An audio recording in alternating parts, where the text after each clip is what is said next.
ये जो आप सड़कों पे लोग देखते हैं कि मोटरसाइकिलों पे बहुत जिग-जैग लड़के जो हैं वो मोटरसाइकिल चलाते हैं और विलिये मारते हैं, जो अगला पहिया है वो ऊपर उठा लेते हैं उसका, और बड़ी अफरा तफरी और डफरा डफरी जो है वो सड़क पे बर्पा कर देते हैं। ये ख़ास तौर पे वो लोग हैं जो इन्फ्लक्स होता है देहातों से शहरों की तरफ ईद के ऊपर। ये एक कुछ बंद नज़म जो है वो बंद की है, मैंने लिखी है, वो आपकी खिदमत में पेश है कि भज पै तू ईद ते शहरां वल, भज पै तू ईद ते शहरां वल, मोटरसाइकिल दा रुख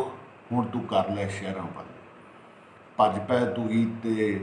शहरां वल, मोटरसाइकिल दा रुख हुण तू कर लै शहरां वल, मोटरसाइकिल दी विल्ली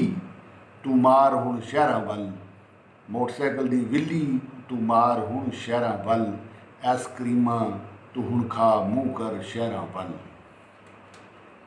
भज पै तू ईद ते शहरां वल, मोटरसाइकिल दा रुख हुण तू कर लै शहरां वल, कीमे आले नान तू खा मूँह कर शहरां वल, कीमे आले नान तू खा मूँह कर शहरां वल, बर्गर शवारमे तू हुण खा मूँह कर शहरां वल, बर्गर शवारमे तू हुण खा मूँह कर शहरां वल, बांदरां वर्गों तू हुण पान खा मूँह कर शहरां वल। भज पै तू ईद ते शहरां वल, मोटरसाइकिल दा रुख हुण तू कर लै शहरां वल,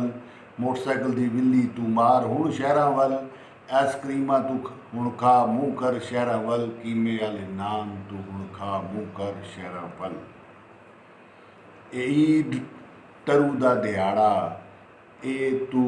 एक दिन विच 100 ईद मना मूँह कर शहरां वल। ए ईद टरू दा दिहाड़ा, ए तू एक दिन विच 100 ईद मना मूँह कर शहरां वल, गाने हुण तू बलंगेगा मूँह कर शहरां वल, गाने हुण तू बलंगेगा मूँह कर शहरां वल, यारां नाल हुण तू स्पीटां मार मूँह कर शहरां वल, यारां नाल तू हुण स्पीटां मार मूँह कर शहरां वल, अफरा तफरी डफरा डफरी तू हुण पा मूँह कर शहरां वल। ईद बना एक दिन विच 250 ईद मना मूँह कर शहरां वल, आप दा की हाल है फिर ये गाना तू गा मूँह कर शहरां वल, आप दा की हाल है फिर ये गाना तू गा मूँह कर शहरां वल, शहर विच खुल के अफरा तफरी डफरा डफरी तू पा मूँह कर शहरां वल, नच नच के भंगड़े तू पा मूँह कर शहरां वल, फिर तू लाड़शू हो जा मूँह कर शहरां वल, भज पै तू ईद ते शहरां वल, मोटरसाइकिल दा रुख हुण तू कर लै शहरां वल, मोटरसाइकिल दी विल्ली तू मार हुण शहरां वल, आइसक्रीमां तू हुण खा मूँह कर शहरां वल,